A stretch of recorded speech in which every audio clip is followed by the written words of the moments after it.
Hi, today I'm going to show you how to achieve this simple yet elegant makeup look that's perfect for any occasion, whether it's an everyday look, a date night, a festival, or a bridal look. This makeup works beautifully for all of them. Before we start, I just want to make it clear that this makeup look is completely unfiltered. This video is not sponsored, and all the products I'm using are products that I genuinely love. Now, let's get started. Now, first things first, starting my skincare using the Estee Lauder Advanced Night Repair Serum. Once you finish applying the serum and before you start applying anything else on top of that, please wait for a minimum of 3 minutes so that there will be a smooth base for your cream and the makeup will not pill. For my under eyes and eyelids, I am using this Estee Lauder eye cream. Then I am going in with the iconic Bobbi Brown face base.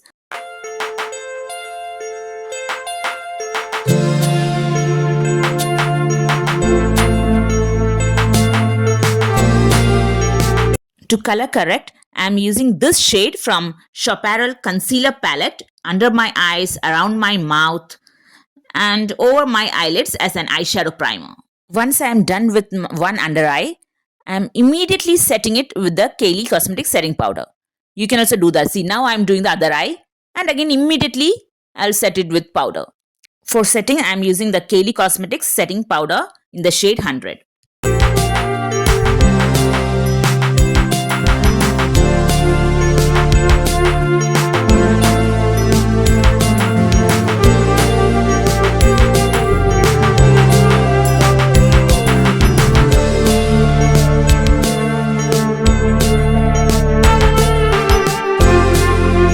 For my foundation, I am using the Smashbox Always On Foundation in the shade M20W, and I am using the Estee Lauder Beauty Blender. One thing I want to tell you about this foundation is, it is a wonderful foundation, but it's self-setting. So please work section by section as how I am doing in the video. Otherwise, if you place one dot on your forehead, one dot on your chin, one dot on one cheek and the other one on other cheek and then blend all together, there are chances that your foundation may become patchy. Now, I'll be setting only my T-zone with the Kylie Cosmetics Loose Powder, T-zone and smile lines. While applying powder on the smile lines, keep your tongue under your smile lines and move it in the same direction as your brush, as how I'm doing it in the video. Adding the most gorgeous flush using Huda Beauty's Black Cherry. You can see as how I have applied on my cheeks, that is a place where you have to apply the blush. Or maximum you can apply on the cheekbones, but never here. This is the temple and it should be lighter than the apple of the cheeks and cheekbone.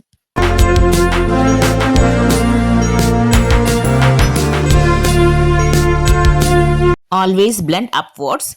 That is, now in this case, as how I am doing, you can, if you have chubby cheeks, this is the best method. If you have chiseled cheeks like mine, then start from the apples itself, but always in upward motion.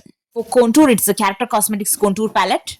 Contours should always be cool toned and it should never be warm toned. Warm toned means it is not contour, it is bronzer. And one more thing, contour is mandatory. You should never ever avoid doing contouring unless otherwise your natural contour is visible. Otherwise, your face will look flat. For my waterline, I am using the Estee Lauder Eye Pencil in the shade Onyx. I'll be using this shade, that is, the name of the shade is Maple, from Too Faced the Natural Nudes Eyeshadow Palette. And I'll be applying it all over my eyelid using e.l.f. Concealer Brush. Only on my eyelids, inner corner of my eyes and brow bone, I'll be using this cookie highlighter from Benefit. For the rest of my face, as the thumbnail suggests, no highlighter at all, but I'll be using something else for that glass skin effect. Now on top of that, I'll be using this shade on my eyelid. The name of the shade is Sparkling Rum from the same Too Faced eyeshadow palette. Very little in the inner corner as well as my brow bone. Just touch or pat on the brow bone. Don't spread it too much or otherwise it will give an artificial look. The lipstick shade is Natural Born Leader from MAC Cosmetics.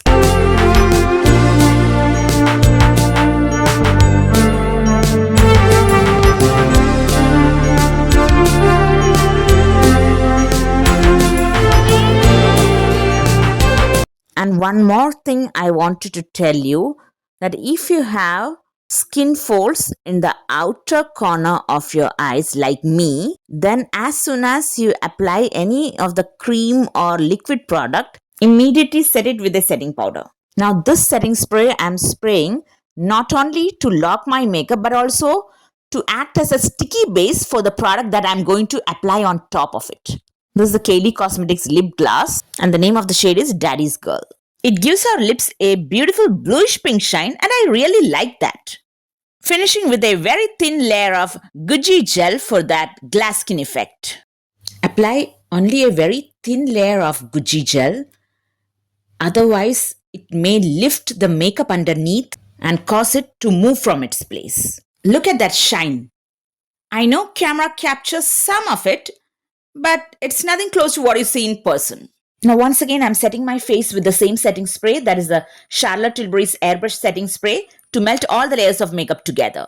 And this is the completed look. So now you would have understood, by focusing on good skin prep and choosing a clear gel instead of a glittery highlighter, we got a beautiful natural glass skin finish with absolutely no filters. It's a very simple, versatile style that works for almost any occasion.